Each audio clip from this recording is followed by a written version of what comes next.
We're in Acts chapter 4, and we're down at the end of the chapter. And this two verses about a guy that I want to be like. His name was Joseph, but the apostles called him Barnabas, which means son of encouragement. Uh, I don't want to be coarse, but some of us know what it's like to be called son of something else. I would love to be known as a son of encouragement. So, how does that happen? Well, I want to dig a little deeper into the whole idea of bringing encouragement. So, let's look at it. The encouragement, I've said this before, it's worth touching again though. The literal meaning of the word encouragement means to put courage in. How do you do that? I can't make anyone courageous. I can't there's ways in which I can't even put courage into anyone else. But what I can do is hold out hope and hold out courage and hold out, I guess I'd use the word, I have to be, careful because it means so many different things, but I'll even say hold out positivity. Those are things that help, anyway, on a personal basis, that help me feel more courage. To put courage in sometimes happens accidentally. I don't think very often it does. Now, sometimes there are people who just their natural wiring is to be encouraging. One of my very, very best friends in all the world, a guy named Danny, he saved my life. I've known him since I was in the ninth grade. Boy, his nature is just to be encouraging. It just leaks out of him. He apparently makes no effort to be encouraging. I'll tell you, one of the things I've thought about Danny a lot in terms of encouragement and other ways. And one of the things I have come to on why Danny is so encouraging to me is because he accepts me and he likes me. And he knows he doesn't overlook my deficiencies and my shortcomings. He's not pretending I'm great in everything. Crying out loud, we played golf together, so he knows I'm not. And we've done life together, and he knows I'm not that great. But he still has such a positive attitude toward me. And I kind of draft on that positivity. So that's the kind of guy Barnabas was, a son of encouragement. Now, here's the application. Goes in two ways on this. One is, who are the encouragers in your life? I've talked about this before, balcony people and basement people. Now, I'm talking about balcony people here. Who are your balcony people? We need to spend hangout time with our balcony people. And normally, for many of us, I'd say even most of us, we're going to have to go out of our way to do that. We're going to have to be intentional to make time available to hang out with these balcony people. Isn't it odd that basement people seem to find us? We don't have to go looking for them. Well, okay, so Identify your balcony people and then make plans to spend time, be around them. Now, this may cost, it certainly will cost time. It may even cost money, but it's worth it. It's an investment. Then the second thing on this application is, are you more of a basement person or more of a balcony person?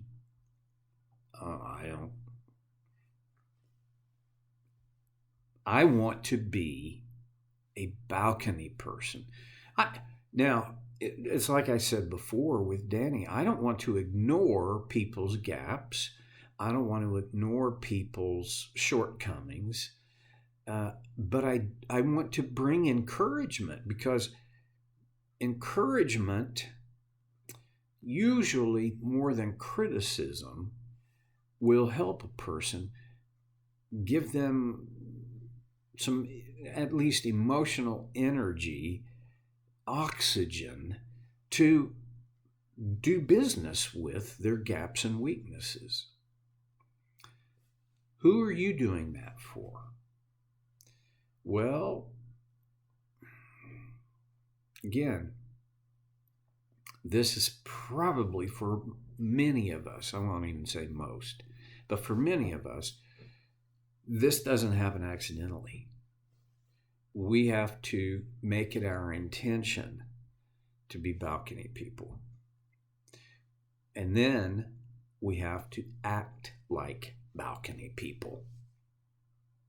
So I'll leave it with you to say, I wonder, who are your balcony people and who are you a balcony person for? That's not the whole of the Christian life, but it certainly is a piece of it.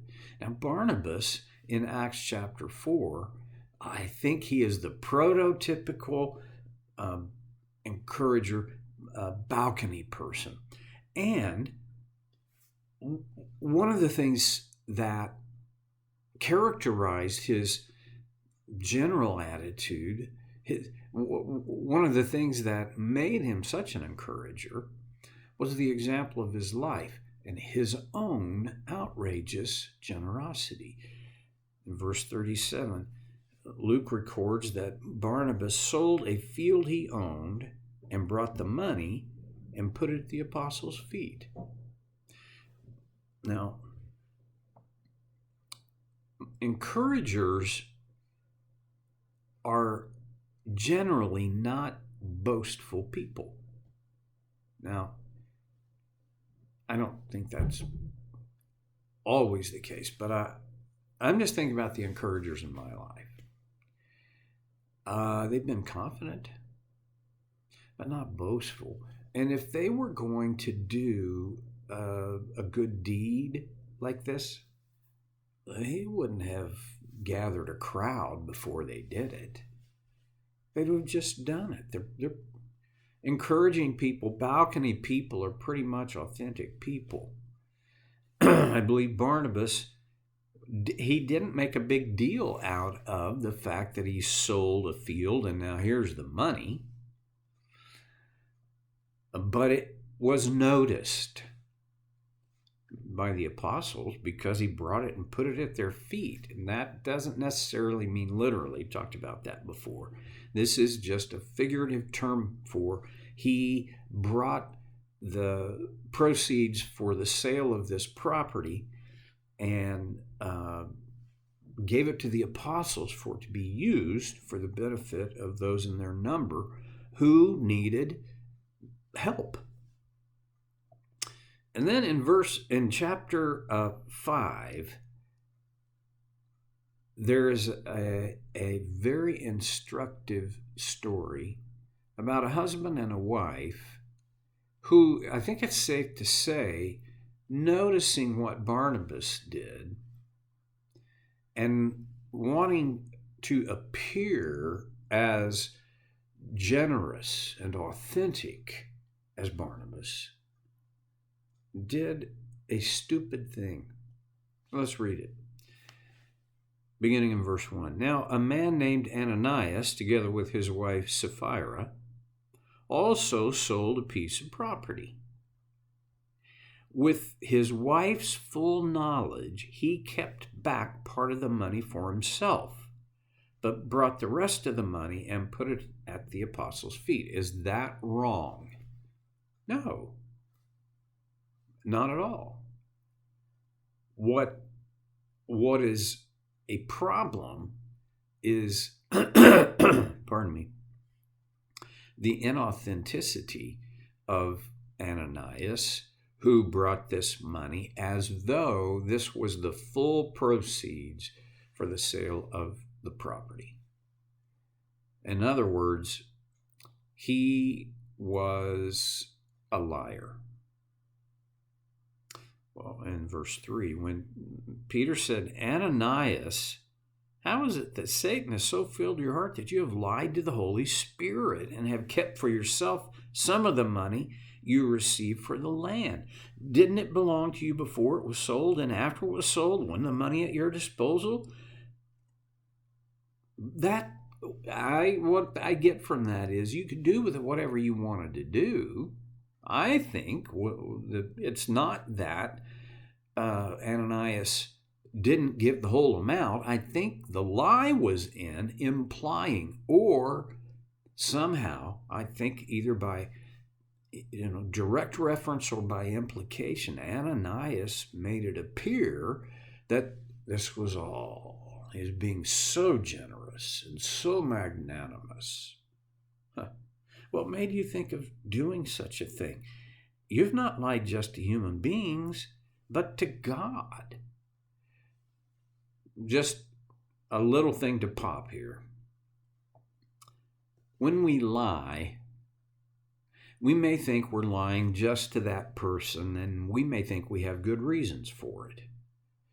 But we're not lying just to that person. Every lie, this is pretty tart, okay? But every lie is a lie against God. I don't think we generally think of it that way. Well, what about white lies? Lies are lies. We're all guilty. I'm guilty. Okay. Now, that is an interesting enough story. And I wonder if Ananias had a change of heart and a flash of conscience, if the outcome may have been different. But look what the outcome is in verse 5. When Ananias heard this, he fell down and died.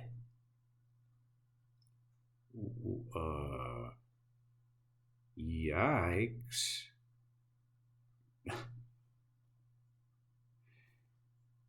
That is pretty severe. That's not like Paul or Peter saying, you got to quit doing that. You understand? No, it's like you lied to the Holy Spirit. You lied to God. Boom, down he goes. He's dead. I remember in my youth ministry days, we used to sing, Ananias and Sapphira got together to conspire a plot to cheat the church and get ahead. They knew God's power but did not fear it, tried to cheat the Holy Spirit. Peter prophesied it, and they both dropped dead. Boom. I'm very grateful that this doesn't set the precedent for how God deals with us every time we lie. But it ought to be a cautionary tale to get our attention and remind us lying's a big deal. Okay, gonna close. I'll see you next time on Soul Care with Stevie Boy.